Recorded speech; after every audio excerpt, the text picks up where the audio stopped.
All right, happy 4th of July, thrill seekers. How do you turn the light around and shine it inward? We're going to talk about that after 24 seconds of the Star Spangled Banner, accompanied by Ziggy.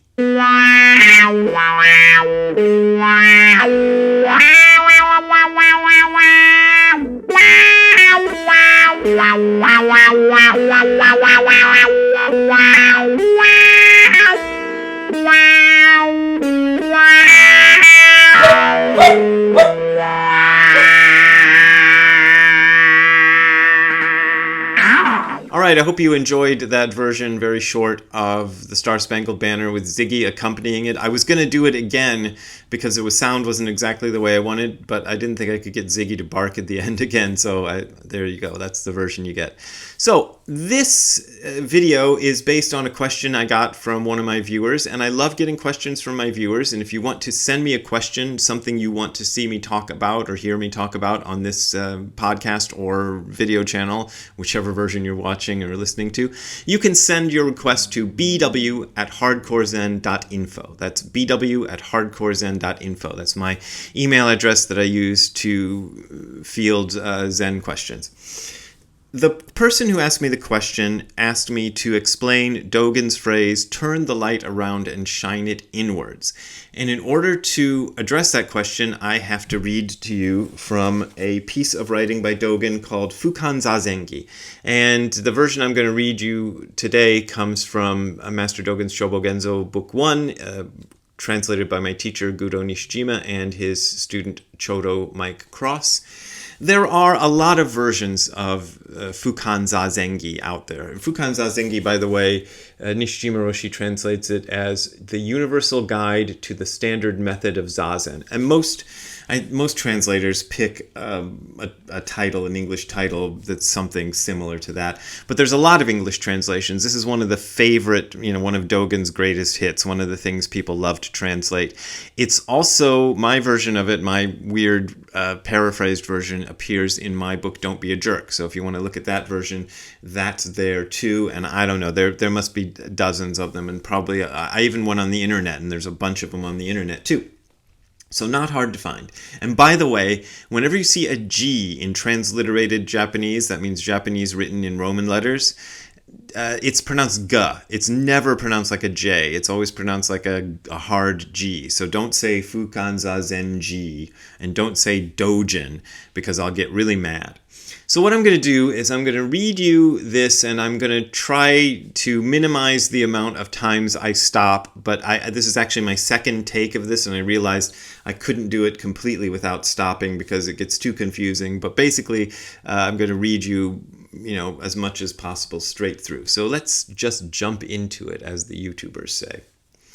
Now, when we research it, the truth originally is all around. Why should we rely upon practice and experience? Now, that's the first place I'm going to stop. Practice and experience in this case means Zazen and enlightenment. It doesn't always mean exactly those things, but in other versions of Zen, they separate the two out so that they say that the practice of Zazen leads to enlightenment.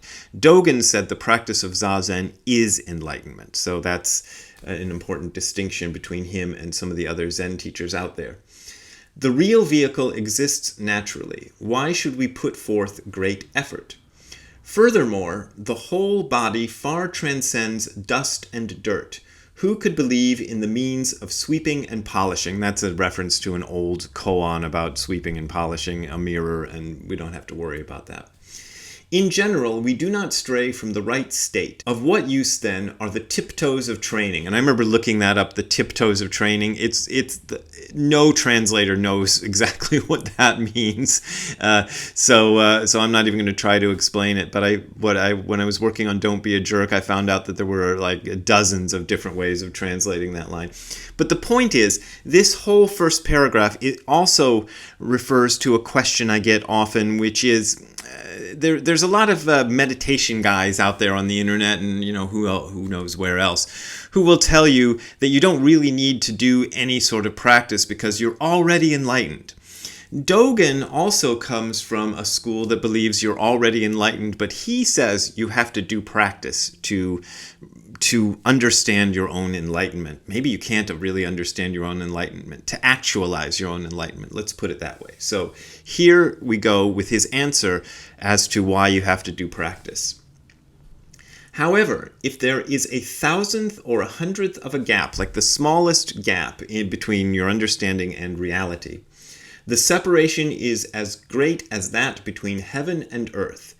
And if a trace of disagreement arises, we lose the mind in confusion. That's why we practice.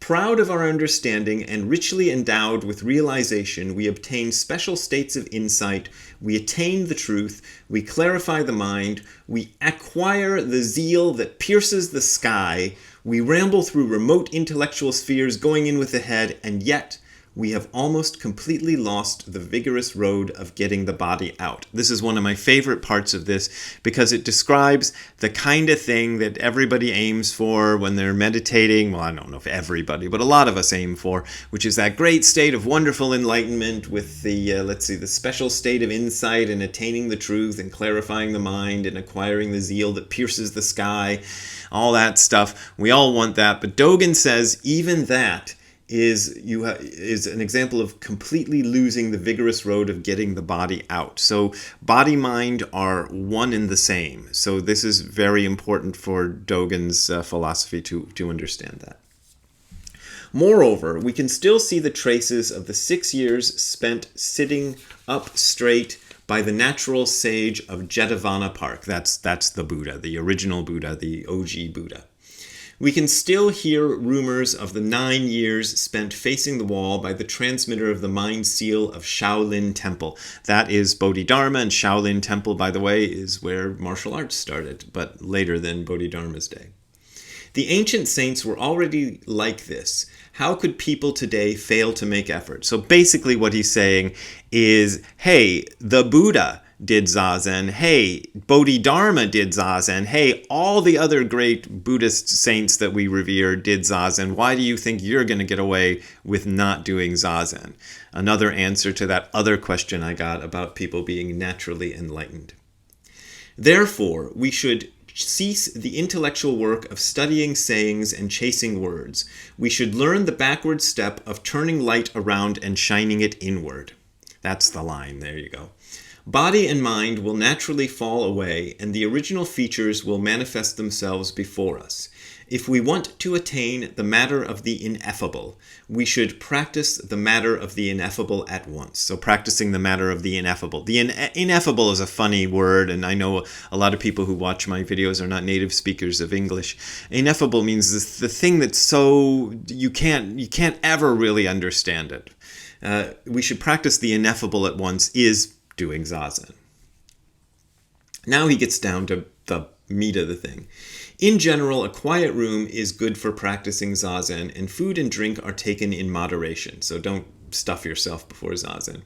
Cast aside all involvements. Give the myriad things a rest. Not a rest like a police officer, but a rest. Do not think of good and bad. Like, do not think of a pink elephant, but this is what he's saying to do. Do not consider right and wrong. Stop the driving movement of mind, will, consciousness.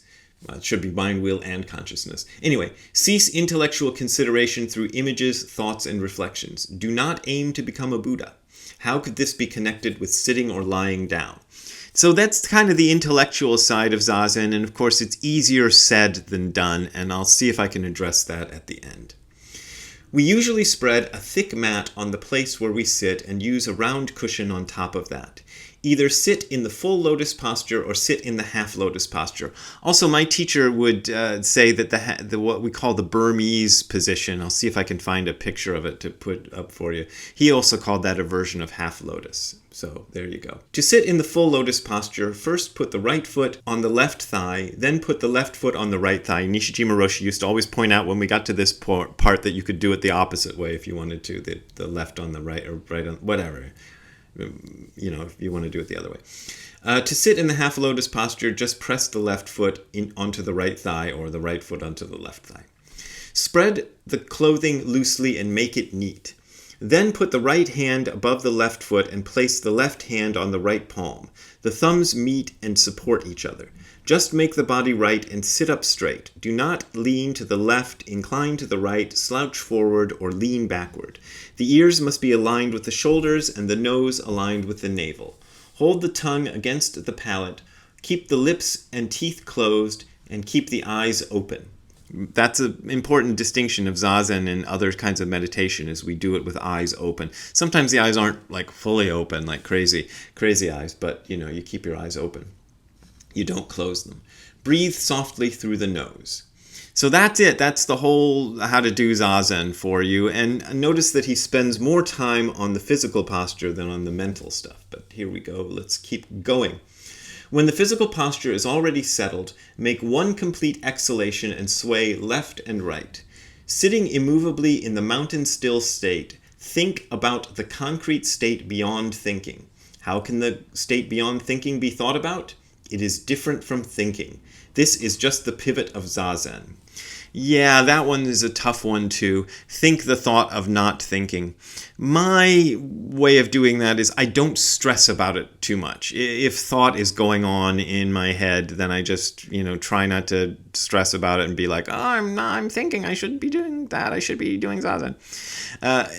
What I try to do is when I notice that I'm thinking, I try to do what Kosho Uchiyama advises and open the hand of thought. Just let go of the thought that I'm thinking of. And usually I also check my posture, because if I'm thinking, my posture is going wrong.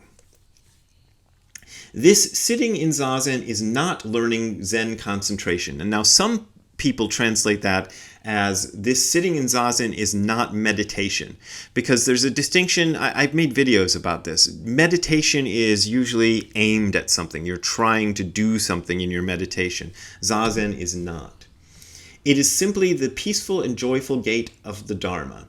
It is the practice and experience which perfectly realizes the state of Bodhi, which means enlightenment. The universe is conspicuously realized, and restrictions and hindrances never reach it. To grasp this meaning is to be like a dragon that has found water, like a tiger in its mountain stronghold. So these are things that are where they should be. Remember, the right Dharma is naturally manifesting itself before us, so it's right here in front of us. And darkness and distraction have dropped away already. Now here's the thing I hate about Nishijima and Cross's version of this. In Japanese, I don't know what you call this sort of grammar, but if and when, like if I go to the store or when I go to the store, there's no distinction between those two in Japanese. They're said exactly the same way, and in English there's a big distinction. For reasons I can't understand, I don't know why Mike Cross didn't catch this. Nishijima Roshi wrote, if we rise from sitting. Obviously it should be when we rise from sitting, so I'm going to read it that way. When we rise from sitting, we should move the body slowly and stand up calmly. We should not be hurried or violent.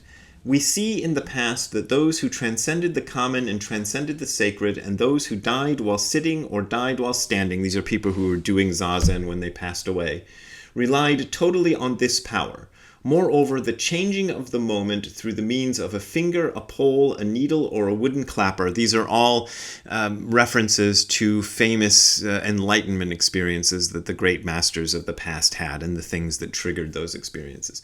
He said, and the experience of the state through the manifestation of a whisk, a fist, a staff, or a shout, again, more references to ancient teachers' enlightenment, can never be understood by thinking and discrimination. So you're not going to get enlightened by thinking or discrimination. How could they be known through mystical powers or practice and experience? So not even mystical powers are going to get you there. They may be dignified behavior before sound and form. I love that line, and I just think that's nice. How could they be anything other than criteria that precede knowing and seeing? And I think when I look in my own mind, I do see this criteria that precede knowing and seeing, and the behavior beyond sound and form. There is something in my experience and in yours too that you can notice that has nothing to do with thinking or seeing or knowing, yet it is. Experience isn't even the right word for it. It is something that is happening. Therefore, we do not discuss intelligence as superior and stupidity as inferior. Do not choose between clever people and dull ones. I love that one because it gives me, because I'm not very clever. I love it. We get a shout out, us unclever people. If we single-mindedly make effort in Zazen, that truly is pursuit of the truth. So any kind of Zazen is good Zazen.